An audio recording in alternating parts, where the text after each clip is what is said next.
উপস্থিত তাজ ইসলাম, আজকের যাকে নিয়ে এই আয়োজন কবি আমিন আল আসাদ এবং অন্যান্য উপস্থিতি।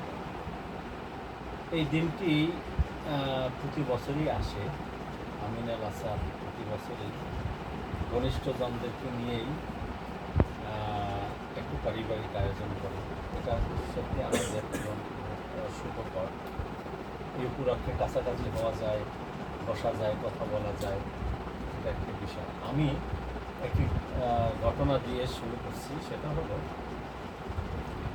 সৈয়দ আলী হাসান স্যার, জাতীয় অধ্যাপক সৈয়দ আলী হাসান স্যার, তার কাছাকাছি যাওয়ার সৌভাগ্য আমার হয়েছে, তার ফ্যামিলির কাছাকাছি যাওয়ার সৌভাগ্য আমার হয়েছে।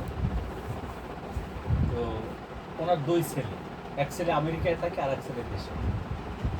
তো যে ছেলে সবচেয়ে শিক্ষিত সে হলো ইন্টারমিডিয়েট পাস সম্ভবত। তো আমি কাজ করতাম সানাউল্লাহ আকনজি ভাইয়ের সাথে, উনি সিনিয়র সাংবাদিক ছিলেন, ক্লাবে ছিলেন যখন। আমি একদিন প্রশ্ন করলাম যে সৈয়দ আলী হাসান স্যারের ছেলে দুইটা এমন হলো কেন?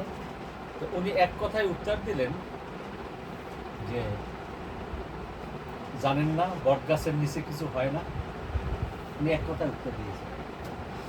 আরেকটি মজার বিষয় হলো ওনার পারিবারিক জীবনেই, সেটি হলো ওনার ছোট ছেলের স্ত্রী ওনাকে দেখাশোনা করতেন। উনি এখনও আছেন, আমার সাথে যোগাযোগ আছে, কথা হয়।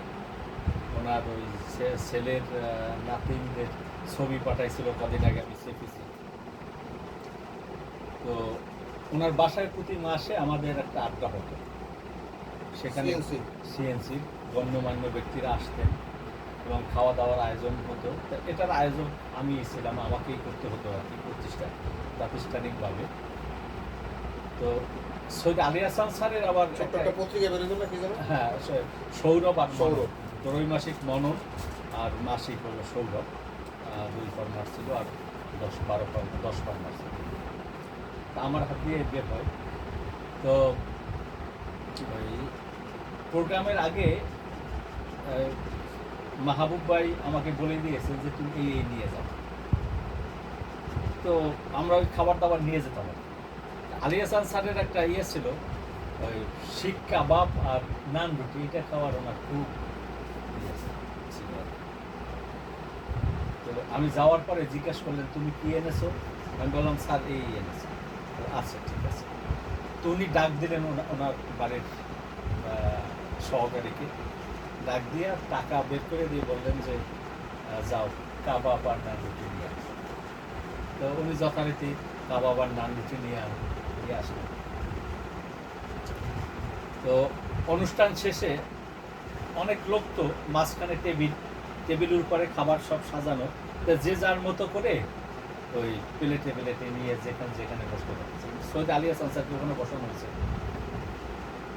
উনি কী করছেন, টান দিয়ে ওই সে কাবাব আর নান রুটি নিয়েছেন।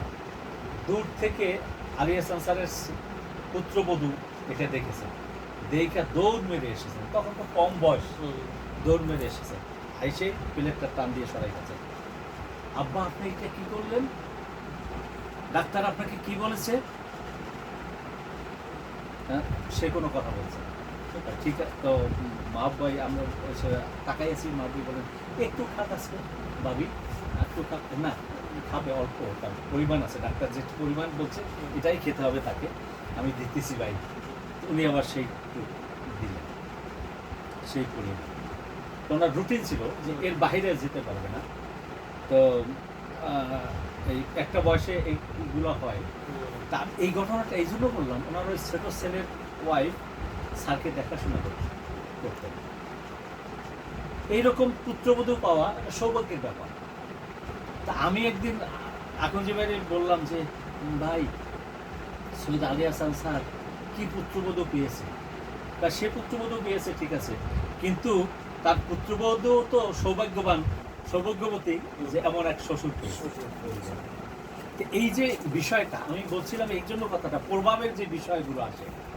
সৈয়দ আলী হাসান যখন আলী হাসান হয়েছেন, তখন চারপাশ থেকে এমনিতেই বুলবুল হয়েছে তো এখন একটা প্রবণতা আমাদের দেশে আছে, সেটা হলো তৎকালীন সময়ে প্রভাবটা সৃষ্টি হতো তার লেখার শক্তির উপরে, তার জ্ঞানের শক্তির উপরে প্রভাব বলয় সৃষ্টি হতো।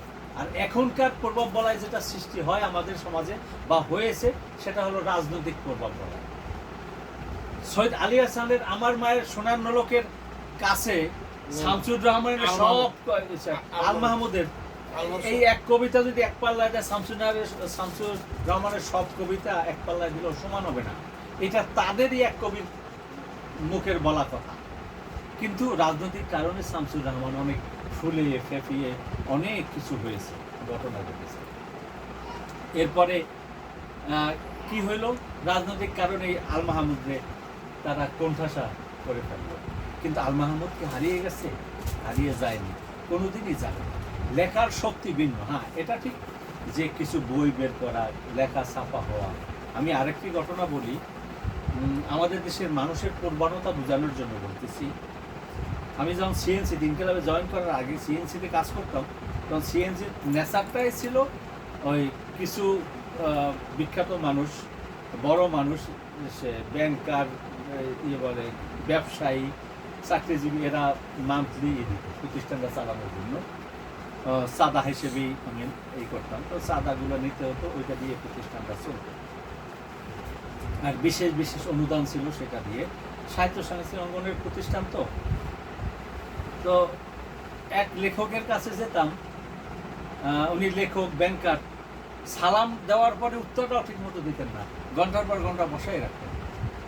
তো যখন ইনকিলাবে জয়েন করলাম, তার কিছুদিন পরে ওই ভদ্রলোকেই আমাকে টেলিফোন কইরা তারপরে লাঞ্চের দাওয়াত দিলেন।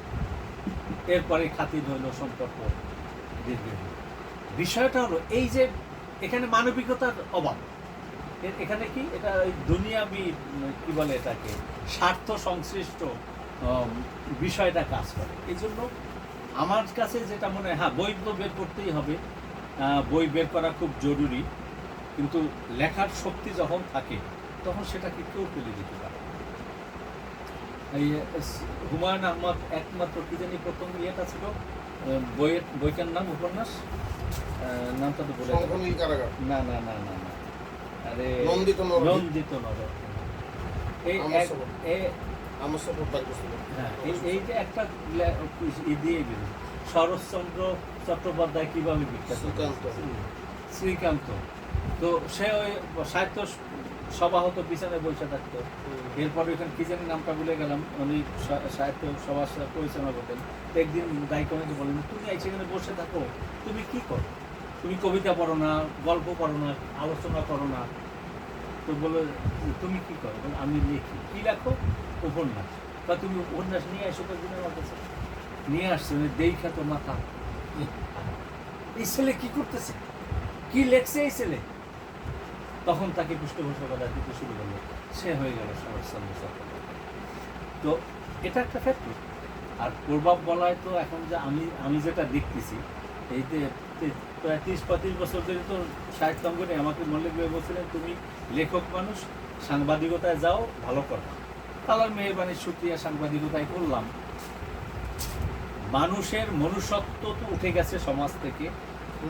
কে কাকে ল্যাং মারবে এইটার একটা প্রতিযোগিতা চলতেছে, কে কার ক্ষতি করবে এটার প্রতিযোগিতা। সমাজ তো লজ্জাজনক অবস্থায় পৌঁছেছে। তার মধ্যেও আপনার লেখার শক্তি যদি থাকে, আর কয়টা বই বের হয়, বা চলে যাওয়ার পরেও যদি পরিবারের লোকেরাও করে, এগুলো কাজে লাগে নিঃসন্দেহে, তাতে কোনো সন্দেহ নেই। বা এই টাকা পয়সা দিয়ে, এই রাজনীতি দিয়ে প্রভাব সৃষ্টি করে কবি হওয়া, ওই মৃত্যু পর্যন্তই টিকে থাকবে, এরপরে শেষ হয়ে যাবে। ওই যখন খুঁজবে সাহিত্য, তখন আল মাহমুদকেই খুঁজবে, শামসুর রহমানকে খুঁজবে। ও দুই একটা লেখা আছে, ও দিয়ে হয় না। এই ফজলুল আহমদ মুসলমান হওয়ার কারণে ইসলামী রেনেসার কবি বানাইয়া তাকে সমস্যা করে পাচ্ছে আর কি। তো হ্যাঁ, এটা ঠিক, এক সময় এদেশে জাগরণ শুরু হয়েছে, জাগরণ হবে, ইসলামের জাগরণ হবে, মুসলমানদের জাগরণ হবে, মুসলমানরা বুঝতে শিখবে, তখন সমাজ আবার পাল্টে যাবে। কাজেই আমাদেরকে আমি যেটা মনে করি সেটা হলো নিজের কাজটা নিজের সঠিকভাবে করে দেওয়া, নীতি নৈতিকতাকে সামনে রেখে, নিজের সততাকে সামনে রেখে কাজটা করে যাওয়া। আর একটা বিষয় সেটা হলো ব্যতিক্রম। আমিনাল আসাদ আমাদের সে একটু ব্যতিক্রম, একটু না অনেক ব্যতিক্রম। ওর সহজ সরলতা আছে, ওর ভিতরে একটা কি বলে সারল্যতা কারণেই অনেক কিছুই করে, তো সহজ সরল মানুষ। এরপরে এই যে যে কাজগুলো সে করে গেছে তার বাসায় আসলেই তো বোঝা যায় যে সে কী করেছে। এখন এইটার ধারাবাহিকতা রক্ষা করার মতো তো আসলে কেউ নাই সেই রকম, এবং কেউ এটাকে নিবে কিনা সেটাও একটা বিষয়। তো মৃত্যুর আগে আল্লাহ কাকে কখন নিয়ে যায় তো বলা যায় না। ও আমাকে একাধিকবার বলছিল এইগুলো দিয়ে যদি একটা কিছু কইরে যাওয়া যায় তো তাহলে সেটা একটু স্মরণীয় হয়ে থাকবে, মানুষও উপকার হবে, জ্ঞানের আলো ছড়িয়ে পড়বে। কারণ এই যে বিশাল বান্দার একটা ঘটনা মনে পড়ে, কবি আবদুল্লাহ শিকদার তার একটা লেখা ছিল, তো সে খুঁজতেছে পাচ্ছে না, তা এখন এক একজনের কাছে জিজ্ঞাসা করছে। তা আমি হঠাৎ বললাম যে আমিনাল আসাদের কাছে থাকতে পারে, তো হে আমারে দায়িত্ব দিল, পরে আমি আমিনাল আসাদে ধরলাম, ওরে নিয়ে গেলাম ইনকেলাবে, সে ইটা বাইর কইরা, সে অনেক আগে বিক্রমের একটাই মনে আছে না? সেই জন্য তো শিকদার ভাই হ্যাঁ। প্লিজড। এবং আমাদের তো এই যে একটা গ্রুপ সোনার গায়ের একটা বই করলো না, সেখানে হ্যাঁ। সবাইকে উৎসর্গ করলো, আমারও করলো। আর হ্যাঁ। পরবর্তীতে একটা বই সে আলাদা সেই গল্পের ভিতরে আমার নায়ক বানাইছে আমিনাল আসাদ কাকু। হ্যাঁ। এই কাজগুলো প্রায় বলতো যে আমিনাল আসাদ আমার কাছে পাঞ্জাবি পায়।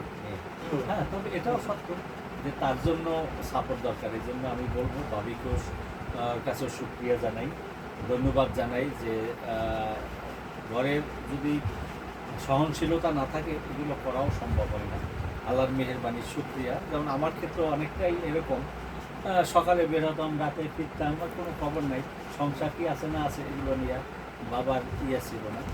তো যাই হোক, আল্লাহ আমাদের সবাইকে আমাদের কর্মকে সুন্দর করে দিক, সামনে আরও ভালো কাজ করার তৌফিক দান করুক, এবং আমরা যেন ওই যে হাসান বিন সাবিত রাদিয়াল্লাহু তাআলা আনহুকে আল্লাহ নবী দায়িত্ব দিয়েছিলেন, আমরা তাদের পথ ধরে পদাঙ্ক অনুসরণ করে যেন তাদের পথেই মৃত্যুবরণ করতে পারি। আল্লাহ তৌফিক দান করুন।